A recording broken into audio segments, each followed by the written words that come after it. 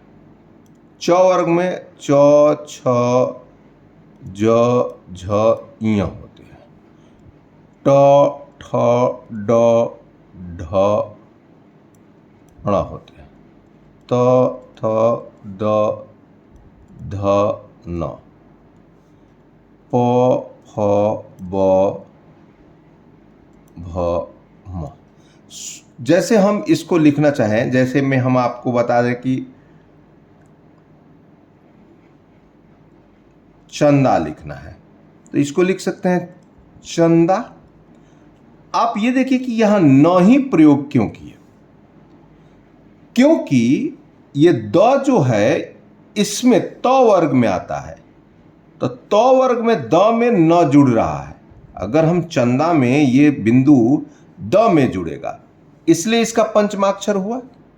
अगर हम बात करते हैं पंकज में, तो क में जुड़ेगा, तो इसका मतलब ऐसे शुद्ध लिखा जाएगा पंग, ये देखिए अंग है क का, कज। आप देखे होंगे गंगा को कभी कभी ऐसे लिखा गया है, गंगा। उसी तरह चंचल, चंचल। अब च में जुड़ रहा है, यहां च में जुड़ रहा है, तो च का य है, तो चंचल। व्यंजन, व्यंजन। और बाकी हम लोग खंड तो लिख ही लेंगे, क्योंकि ड है इसमें। देखिए उसी तरह चंदन लिखना है, ये न है द के साथ। पंप लिखना है, प का पंचमाक्षर म। तो इस प्रकार ये गलतियां नहीं होती। अगला हम लोग टॉपिक पढ़ेंगे वर्ण विच्छेद।